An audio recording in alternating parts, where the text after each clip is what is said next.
So today we are going to demystify something most of us use every single day without a second thought, the computer mouse. Specifically, we are going to crack one open and understand the incredible miniature engineering packed into this circuit board. So today we are going to crack open Dell MS116 USB optical mouse. So this is a scroller and this is the PCB or the printed circuit board. So here it is, the brain of a standard optical mouse. You might think it's just a simple device, but there are some clever components on this little board that make all the magic happen. Let's break it down component by component.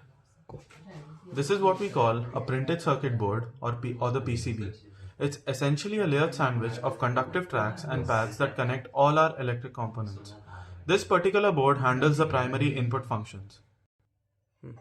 First up, and arguably the most crucial component for tracking movement, is the square black chip right here. This is our optical sensor, or sometimes called the imaging sensor.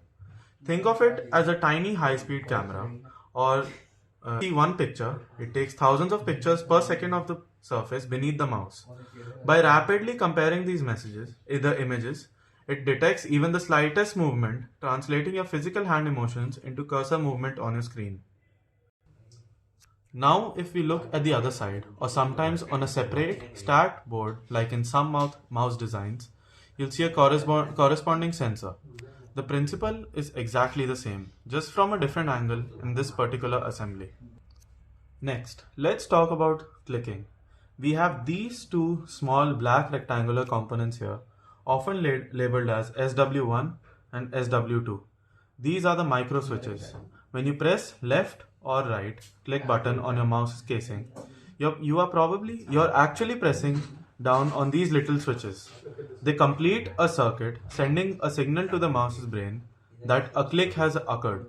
They are designed for durability, handling millions of clicks over their lifetime. Now, for scrolling. This cylindrical component with the rod sticking out is our scroll wheel encoder. The scroll wheel of the mouse fits into this rod.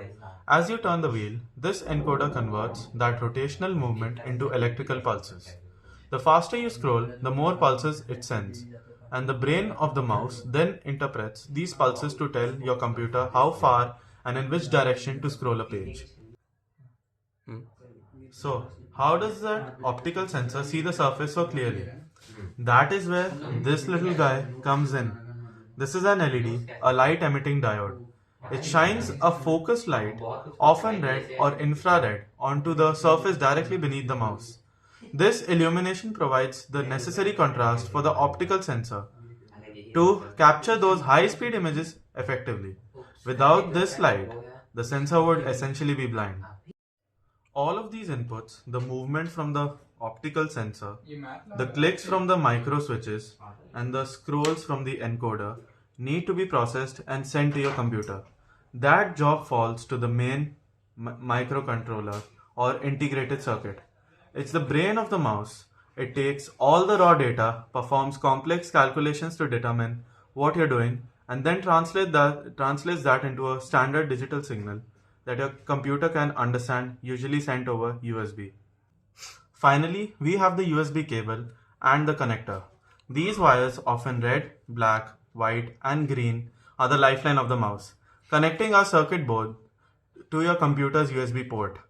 This is how the processed data gets transmitted and how the mouse receives power. Here you have it, from scanning the surface to registering clicks and scrolls, and then sending all that information to your computer.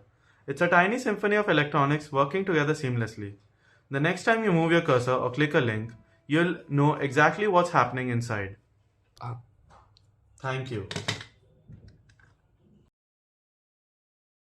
So there